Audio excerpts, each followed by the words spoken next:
How's it going, folks? Well, today's a special day, episode number 100 of Daily Genius. So with that going on, I decided that I would make today a special episode where we look back at some of the most impactful episodes that we've produced here at Measurable Genius to show you guys in sort of a clip show, which is just a fancy way of saying I got lazy.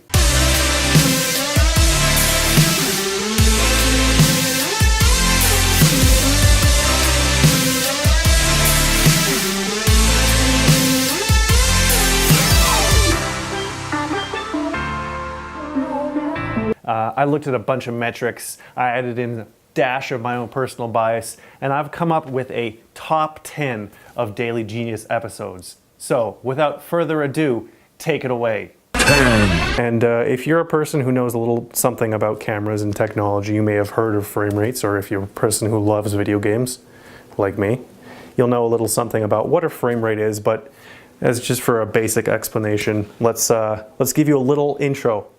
Cameras like this wonderful Canon that I'm recording on here record video as a series of still images per second. For example, you're watching this on a camera that's recording at a rate of 23.976 frames per second. As to why that number is so goofy, I'll explain a little bit later, but just stay with me for a second here. So now you know what a frame rate is, and you can see why it's important, because I'm going to insert one frame of black video along here, and you're going to be able to notice that difference right away. So here it goes, black frame. Boom. See that? It looked a little weird, didn't it? Yeah, it might have been a bit selfish to put myself in the top 10, but hey, what are you going to do? I've got editorial control. 9. Just here in my studio, bought this new drone, you know. It's fun to fly around in the Harvest Hills area where we live. But you know what I love more than drones and fancy film studios? Knowledge. Just do it! Do it! Yesterday you said today. Today you said tomorrow. Just do it! Don't let your dreams just be dreams. Do it!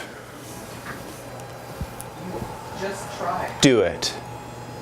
Sometimes you just gotta say, what the fuck, and make your move.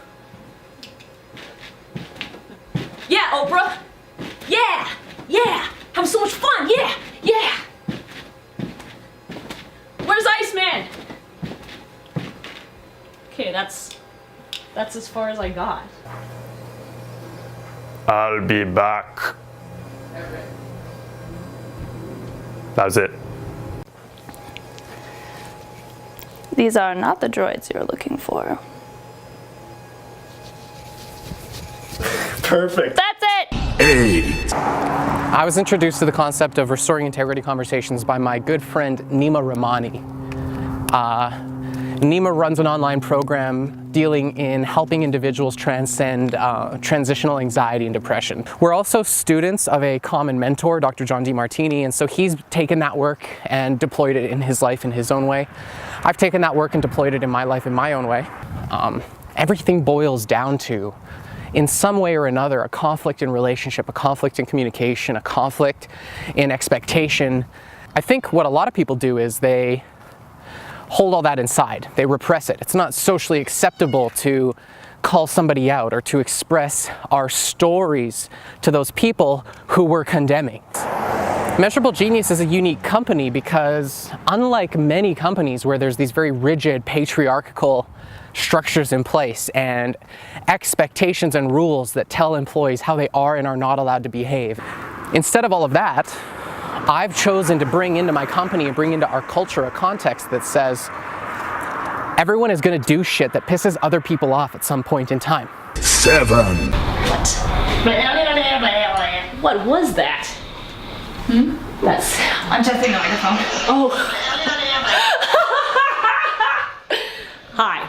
I think what the blog has shown me is everything that I couldn't see before, that I was unwilling to give myself credit or gratitude or praise or gain fulfillment from.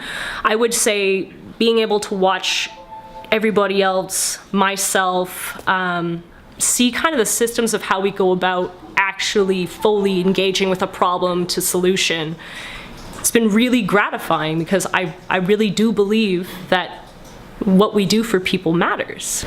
I think as a small business, a lot of people underestimate the amount of work that goes in, just simply because we are a small business. And so I think having the ability for people to kind of look into that and kind of get an idea not only kind of gives them some perspective into how busy we are, like how, if they were to decide to run a business and if they were to decide to start something, they would have some sort of reference point to what it's going to be like. So that's kind of cool. So while I was doing my research, I came upon this startling fact.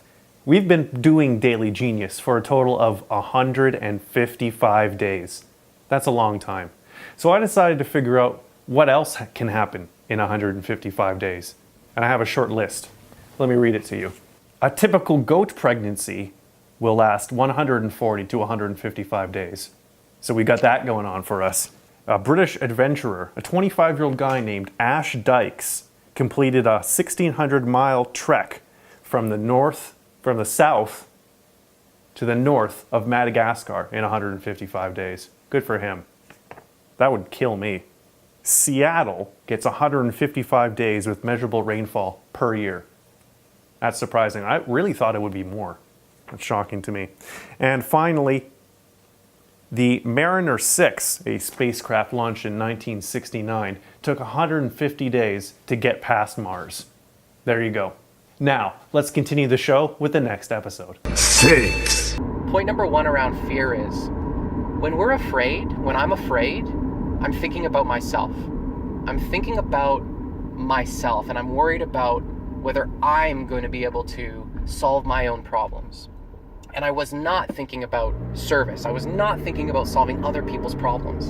And as you know, if we're lost in our own sense of self-doubt and our own sense of self-worth, and we're not focusing on serving other people, how can we possibly make the money we need to solve those problems to begin with? So lesson 1 for me around fear is, whenever we're experiencing fear, it's critical that instead of trying to solve our own problems, we go out into the world and try to solve someone else's problems. First of all, working on a problem for someone other than ourselves often helps me escape my own downward spiral. By focusing on something productive, by going and putting effort into something beyond me, I'm able to get above the clouds of my own mind and at least escape the fight or flight syndrome that comes with being afraid.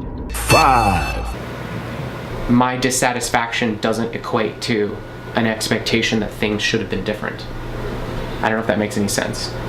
I'm not expecting it to be different, but I have to draw on the data available to me to paint a contrast for what is possible. It's impossible for me to say here, I want something to be different in the future without someone here being offended by it.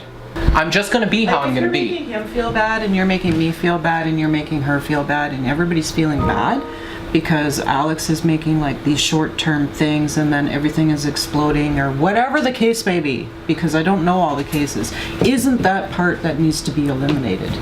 No, you can't eliminate it. You can't get rid of, no, I'm not, I will consistently work towards consciously doing what I believe is best in the moment as often as I can. 4. What's the right thing to do for the mission, Andrew? That's what I mean, long term? What you're asking here is you're talking about subordination to some moral authority, which is your... No. Yeah. No. You just said it. No. You just used those words. It's not subordination to a moral authority, because there's a difference between going like, okay, if I know that it's a situation, it's an opening, it's an opportunity. Mission-wise, I should take it clear as day. Done. Right. That is putting a mission above humanity. Not your mission, the mission. Okay. So I understand what's happening here. The way you just responded implies to me that you're tying your personal return on investment to the mission. You turned it into Andrew's mission. I'm asking you to look at the mission, the third entity. Show me, define that a little bit harder. Okay, so from Alexander's perspective, you're looking at your wife and you're like, well, If she dies, I get the life insurance. You're right? That makes it about your life, not about the mission, Which is the relationship. which is the relationship. So the question is like, how do you ask, like if there's a mission here to be fulfilled, Right. it's not, you will have gain and loss, he will have gain and loss, but the gain and loss is preserved. Okay. So the question is, which is the optimized gain and loss dynamic that serves the ultimate mission? Okay, got it. Today is our 100th episode of Daily Genius, as I've said before. And it turns out that 100 episodes is traditionally considered the threshold for being able to successfully syndicate a television show. Isn't that crazy? So, we could actually sell this show, I guess. Maybe a little bit, kind of, okay. In case you were wondering, the 100th episode of The Simpsons was called Seymour Skinner's Badass Song, which is a reference to something I won't tell you about. It was originally dated April 28th, 1994. All right, let's go on with the show, shall we? 3, I want to grow in my life, to provide an opportunity for others in life to do work that enables them to grow. And I'm like really wrestling with this idea, like I'm the person that goes around helping other people live their mission, and yet more days than not, I show up not recognizing my own mission. In my own world, telling myself this story of, I have this destiny. What if my destiny is that this business won't last forever? What if I mismanage this company? What if and then I look around my office and I'm like, but wait a second, it's not just my destiny. These people are here because it's their destiny to work at a place where we have meaningful things to do and there's opportunities to grow and there's a sustainable future and everything else. Or it's all about Alexander and we're all fucked. Right? 2, Right? So a business cannot possibly have a reputation of its own. So here's an example. I have a business with like 9 people in it.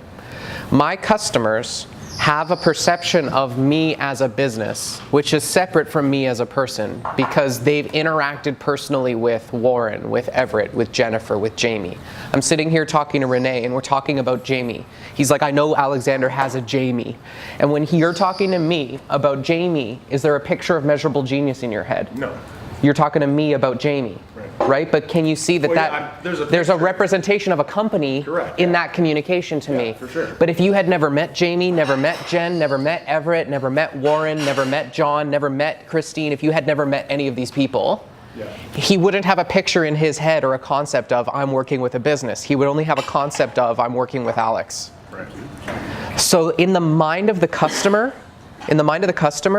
a business as an identity or a reputation emerges when they can take 2 people or 3 people or 4 people and put them all together in an identity. Okay, how about this? Mentorship is the art of facilitating the answering of a question. Okay? Mentorship occurs once a question exists. So there's an implication that someone is asking a question and that somewhere there's an answer. And that the asker knows the answer. And so the answer can only be true for the asker. If you and I ask the exact same question, what do you want for dinner? Your answer is right, and my answer is right. The question is the constant. All right, this time I'm going to throw some pure numbers at you. So, I've tracked the stats. In total, Daily Genius has accumulated 11,723 total view minutes. That's equivalent to 195 hours of people just watching us. Or, if you prefer to have that in days, 8 1/8.